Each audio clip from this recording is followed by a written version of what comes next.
In the September developer livestream, Visionary Realms, the developers of Pantheon Rise of the Fallen, revealed some class changes that'll be seen in the upcoming pre-alpha sessions.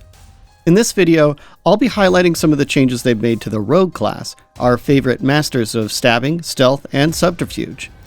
We've seen quite a bit of this class in gameplay streams both recently and long ago, but what can we expect from rogues in the upcoming tests, and what do these changes mean for the game as a whole? Let's take a look. Alright, before we get into the individual abilities, it's worth noting the overarching goals and themes for these updates. According to the video, Adam Taham Mastel points out a few things they're trying to achieve with the Rogue. Active management of opportunity, which is the Rogue-specific class resource, expanding state manipulation gameplay, adding new positional abilities, and rebalancing the Rogue's control abilities. Anyone that's seen some of the more recent Rogue gameplay streams can probably understand why that last one is needed. Anyway, let's get into the abilities. The first, Skullcracker, is a new ability that might surprise some of the more pointed rogues out there. This is a new technique specific to rogues that use crushing weapons, and because it's a technique, it uses the universal resource called Readiness. This ability does additional damage and applies the disoriented state to the enemy, which, as it says, leaves them vulnerable to crowd control effects.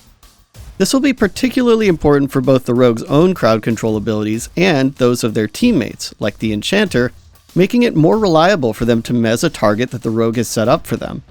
In addition to this, if the rogue manages to use Skullcracker while behind an enemy, it inflicts a nice 2-second stun as well.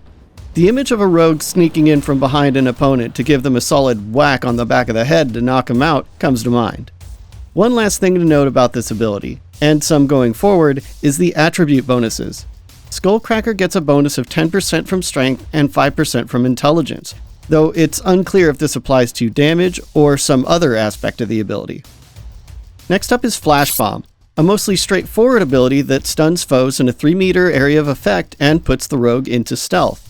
Also, it applies a blind debuff, which reduces the accuracy by a significant 30%. This ability is instant and has no cost, but does come with a fairly long 2-minute cooldown. Some may remember this used to be the rogue's get out of jail free card, but it's now been updated to be a bit more situational and carry more weight with its use. Smoke Trick, the old star of the show, has been heavily adjusted. The basic aspect of this ability is that it's a single target, 15-second mez, but there are a few layers on top of this now to shake it up. For one, the mez cannot be resisted and gains 50% increased duration if the target is in a disoriented state, making this a guaranteed 22-second mez when used after an ability like Skullcracker. Also, if the target is stunned, specifically by Flashbomb, the rogue loses all threat immediately, giving them back some form of a escape combo. While the previous abilities have been more utility-focused, Opportunity Strike caters to the rogue that prefers to see those big damage numbers. While the simple takeaway from this ability is that it's an expensive, dagger-only backstab technique, there's a good bit of nuance to make this more interesting. First off, it consumes Opportunity, which is, again, the rogue's class resource.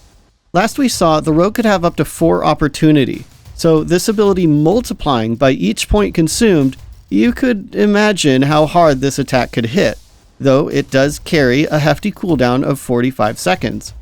I liken this to the recently revealed wizard spell, Focus Fire. Another interesting aspect of Opportunity Strike is that positioning isn't required, but instead, being behind your opponent increases the accuracy of the attack.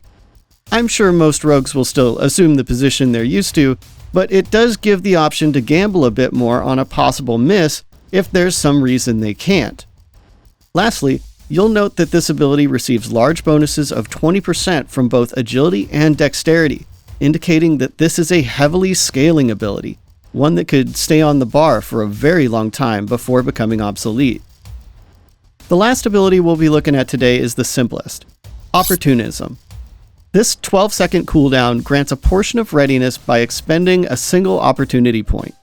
I sense that this will be used by more technique-focused rogues whenever possible, to maximize their readiness gain as they accumulate excess opportunity.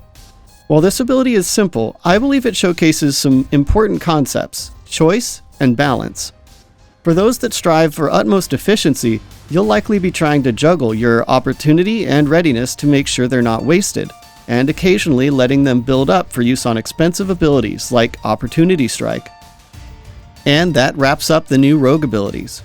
Even just these 5 examples paint a very clear picture of just how varied and dynamic Pantheon's combat will be. You can already imagine meeting rogues of all different styles and specialties in your future groups, and probably theorycraft yourself some great synergies between the other newly revealed class abilities too. But for now, I'll leave it to you folks. Are you going to play a rogue? And what do these changes mean to you?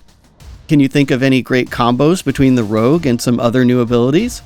Let us know in the comments below, and while you're down there, make sure to subscribe for more Pantheon content, and give us a thumbs up if you liked the video. Until next time, keep calm and backstab on. See you all in Terminus.